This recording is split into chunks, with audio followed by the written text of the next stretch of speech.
o primeiro ponto que eu queria chamar a atenção aqui tem tudo a ver com, principalmente com quem está começando, com quem de repente já tem uma máquina, mas ainda não começou a praticar, ainda não começou a fazer nada com ela, porque tem certo receio ou por alguma outra razão específica que você tem. Uma das primeiras coisas que o manual te mostra é exatamente isso. Ele te dá ele te permite ter esse primeiro contato com esses conceitos básicos sobre costura, e principalmente com coisas relacionadas a partes da tua máquina. Em alguns momentos, ele até te mostra, ele te dá um nome te mostrando imagens de peças ou de partes que você usa muito na sua máquina. Então, ele acaba suprindo parte dessa necessidade que você tem de conhecer os conceitos, os primeiros conceitos, os principais conceitos sobre costura. Além de que ele também fala sobre técnicas no decorrer de todo ele, você acaba também tendo contato sobre conceitos de técnicas, de palavras mesmo que são usadas só na costura. Além desse item, que não de nenhuma forma é dispensável de você conhecer os conceitos, também tem outro item que me chamou muita atenção. O nome do item se chama Solução de Possíveis Problemas.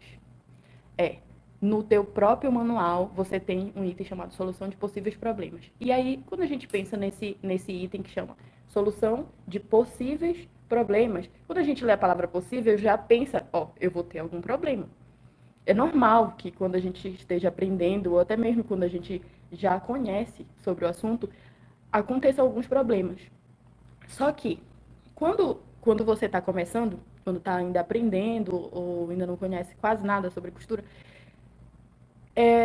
existe uma chance maior de você ficar alarmada, ou de aquele problema que por vezes é bem pequeno, te parar, te limitar mesmo durante esse processo.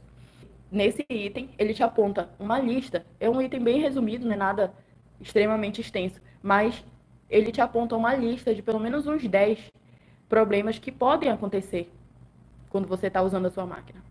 E junto desses, relacionado a esses problemas, ele também te diz as possíveis causas desse problema, o que é muito importante, porque daí você consegue evitar de ter esses problemas, né? Mas não só isso, ele também te aponta as possíveis soluções para esse problema. Então, quando você cria o hábito de manter o seu manual por perto, de consultar ele quando for necessário para aprender alguma coisa, ou consultar ele para tentar ver se você consegue resolver algum problema que venha a acontecer, você acaba, no início vai ser um pouco mais frequente, mas você acaba aprendendo como lidar com a sua máquina, como resolver alguns problemas, o que causam esses problemas. E foi isso que aconteceu comigo ontem. Depois de ter passado anos consultando, eu acredito que mais de um ano, consultando o manual com frequência, eu acabei aprendendo que quando eu tivesse aquele certo problema, aquilo não seria nada extraordinário, não seria nada que me tiraria a paz, porque quando eu bem entender, eu poderia ir lá e resolver. Então, será que você consegue perceber o quanto é interessante ter esse contato com o teu manual? E aqui eu queria acrescentar que não sou nem só eu que defendo isso, que falo.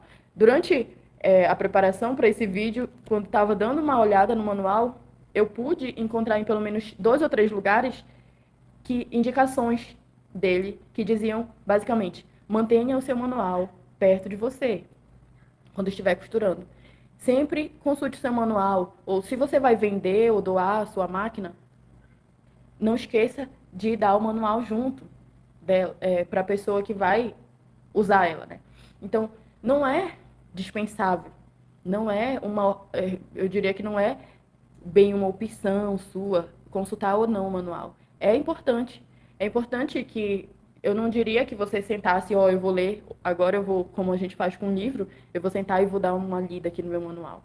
Não é bem isso que eu sugiro, mas se você puder dar aquela leitura básica, só superficialmente, nem que seja no sumário, para você saber e e ter a consciência de que em alguns pontos ele pode te ajudar, isso já é muito válido.